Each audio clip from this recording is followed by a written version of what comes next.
right, well, here is the bad news. We're still fat in this country. Here's the good news. We're no longer the fattest country. Mexico just sort of oinked ahead of us. Who knew enchiladas were so fattening? But I digress. Maybe now the food police can cease and desist here and move south. Michelle Field sure hopes so. Obesity expert, and that's why we have it, because no one sounds as sexy saying it. Imogen Lloyd Webber sure hopes not. Imogen, what do you make of this? Obesity. I love it. That's the only reason I'm here, is to say the word Absolutely. obesity. Michelle is here to say the smart Beautiful. stuff. Look, obesity is a public healthcare catastrophe. It threatens to shorten U.S. life expectancy for the first time since the Civil War. We shouldn't take any solace in in it. Mexico's kills 100,000 Americans a year. But not only that, it costs America upwards of $147 billion a year in related healthcare costs. You sort obesity, actually you're a long way to sorting your healthcare problems here. Okay, what do you think of that, Michelle? Look, I think that the government should stop trying to tell people what they can and can't eat, because it's obviously not working. If they want to do anything, why not stop a lot of the subsidies that we provide for additives that go into junk food, that make junk food cheaper? And I don't think that this is a collective problem. This is an individual problem. What happened with personal responsibility? The only reason we look at this as a collective problem is because we have big government in healthcare. So whether you have high cholesterol or high blood pressure, that ends up being everyone's business, because everyone has to pay for your medical bills and whether you go to the doctor or not. But at the end of the day, government should be smaller, it shouldn't be in healthcare, and we shouldn't be minding our own businesses. Well, you know, I'm just surprised. I'm looking at the rating. We have a good shot at dropping to number 3 because New Zealand looks like it's pretty hefty on the Chabola front. But We're at number 7. Are you really? Yeah. The Brits. What do you guys do that we're not doing? Well, we're just no offense. I mean, be quiet. Now, look, there is seriously, obviously, a link between poverty and obesity. And the scary thing is a lot of obese people are actually malnourished.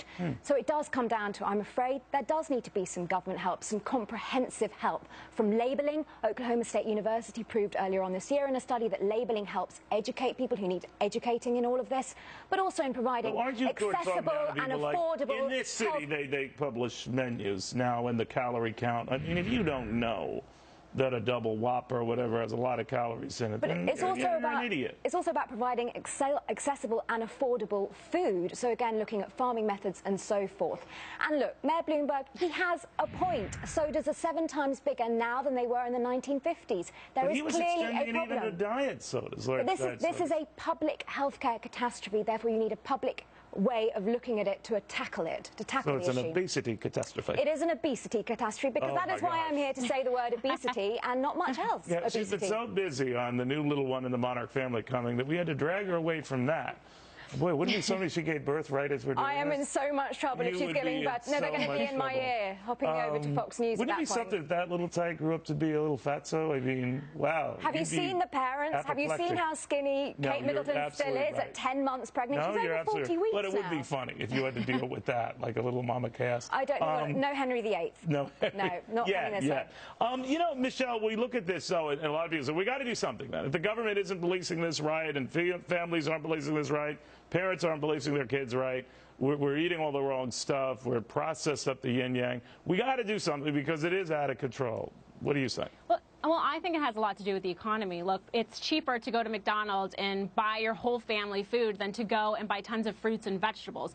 I think improving the economy will make it so that people can go out and afford to buy good food. Yeah, but we've been getting fatter through good and bad economies alike. But the thing is, I mean, not you and not Imogen, but you know what I mean? Yeah, certainly. And I think that a lot of times it is education. Like she said, we need to educate people. But I don't think having these programs for our children where you limit the amount of calories they can have for school lunch is appropriate. It's not working. And you heard about what happened in this upstate school system where they were force-feeding the kids arugula, and they just wanted their ring dings. That was Jamie Oliver, a Brit, who was doing all that. Look, the scary thing is the World Health Organization... I think it's bitter since the Revolutionary War. The World Health Organization is now saying that obesity, eating too much, is a bigger problem than starvation. This is an issue. We all need to be together tackling this. So you take no solace in Mexico moving to the top of it. You're not lecturing the Mexicans. I'm certainly not, no. Okay, well, just duly noted. Good luck on the baby. Hope it's not a fat kid. I'm kidding. Can't one believe more you're time. going that One direction. more time. Obesity, Neil. Love it. Love it. All right. Remember when Republicans